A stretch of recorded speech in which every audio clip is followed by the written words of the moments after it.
everyone, this is Amina Ansari. Welcome to SW News English. Tamil Nadu Chief Minister M.K. Stalin, in his latest podcast titled Let's Defeat the Deceiving BJP, Let's Reclaim India, has taken a jibe at the BJP-led central government. His podcast asserts that we are living in times when everyone must speak up for India. Stalin further claims that the unity cherished and protected by Indians for so long, by destroying it, BJP is trying to damage the basic structure of India. Stalin alleges that the BJP has failed to fulfill its pre-election promises, which includes bringing back black money, providing employment, doubling the income of farmers, and making India a $5 trillion economy. Stalin alleged that the BJP cheated the public by speaking these lies. He further said that the BJP has dismantled India's strong public sector. Let's now hear the full podcast of CM M.K. Stalin.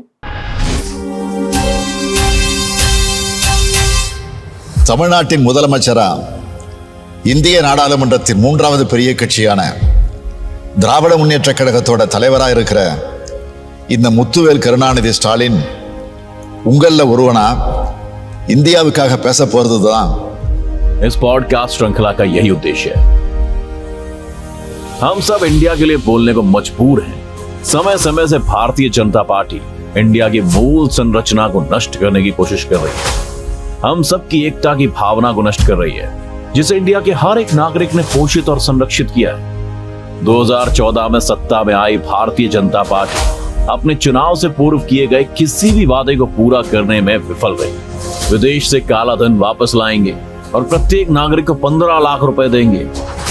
सालाना 2 करोड़ लोगों को रोजगार दिलाएंगे। हम किसानों की आय दोगुनी कर देंगे।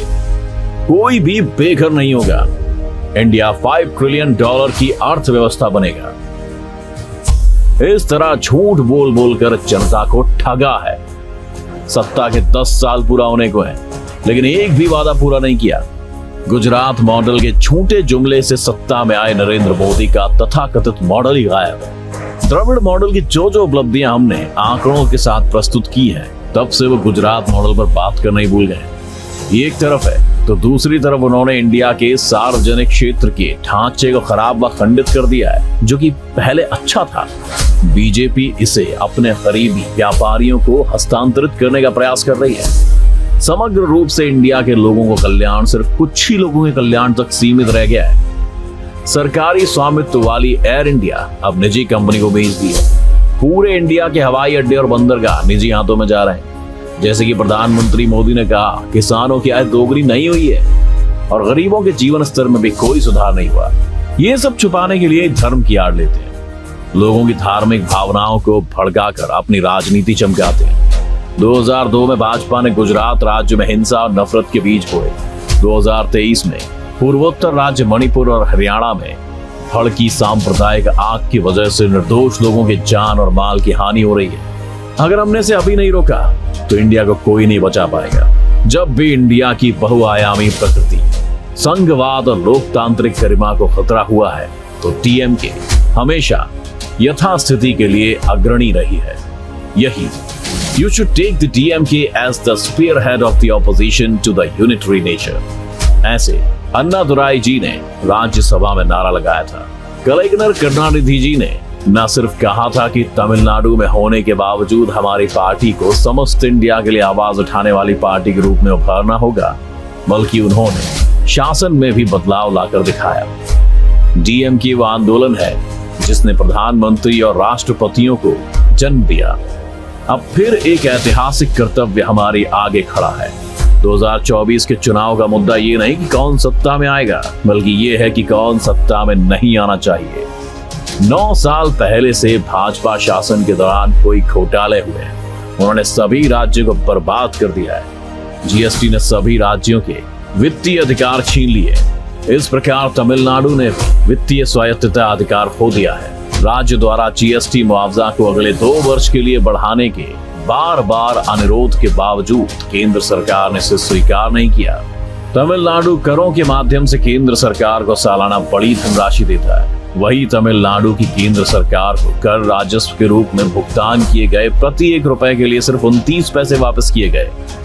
2014 से पिछले साल तक राज्य द्वारा केंद्र सरकार को दिया जाने वाला टैक्स 5,16,000 करोड़ रुपए था, लेकिन टैक्स शेयरिंग से हमें जो वापस मिला वो सिर्फ 2,08,000 करोड़ रुपए। आपने कहा था कि जो मिला है उसे पूरा नहीं दे सकते, पर आप केवल भाजपा शासित राज्य को कैसे दे सकते हैं? बीजेपी शासित एक राज्य ने टैक्स के तौर पर सिर्फ 2,24,000 करोड़ रुपए चुकाए हैं, लेकिन टैक्स शेयरिंग में 9,04,000 करोड़ रुपए उन्हें मिले। इसी को पक्षपात कहते हैं। बीजेपी सरकार विपक्षी दलों से इस तरह बदला लेती है। केंद्रीय वित्तीय समिति आवंटन में तमिलनाडु को भारी वित्तीय नुकसान का सामना करना पड़ रहा है। 12वीं वित्त समिति में धन राशि का आवंटन 5.305% था। 15वीं वित्त समिति 4.079% कम किया गया। इसीलिए तमिलनाडु को हर साल जो धनराशि का नुकसान होता है, हम हजारों करोड़ रुपए खो रहे हैं, जो हमें सही तरीके से मिलना चाहिए।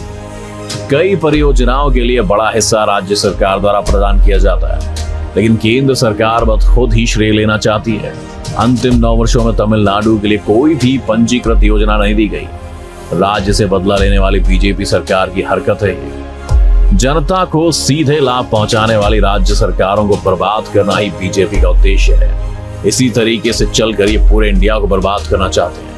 Social justice, secular politics, socialism, equity, social harmony, state autonomy, federalism, unity in diversity, यही वो इंडिया है जो जीवित है, असली इंडिया, अद्वितीय इंडिया। ऐसे इंडिया को पुनर्स्थापित करने के लिए हमने इंडिया अलायंस का गठबंधन किया है। इंडिया गठबंधन ही है जो इंडिया को बचाएगा। अगर हम पूरे इंडिया को मणिपुर और हरियाणा की तरह बीजेपी की सांप्रदायिकता घराना की राजनीति का शिकार होने से बचाना चाहते हैं, तो इंडिया गठबंधन को जीताना होगा। इसके लिए प्रारंभिक बैठक पटना, बैंगलोर और मुंबई में हो चुकी है। आइए एक बहुसांस्कृतिक इंडिया का निर्माण करें। आइए इंडिया को बचाएं। आइए इंडिया के लिए बोलें। अब से इंडिया की आवाज होगी, ना कि एमके स्टालिन की आवाज, बल्कि मेरी आवाज को इंडिया की आवाज के रूप में सभी तक पहुंचाएं। इंडिया जीतेगा। धन्यवाद। नमस्ते।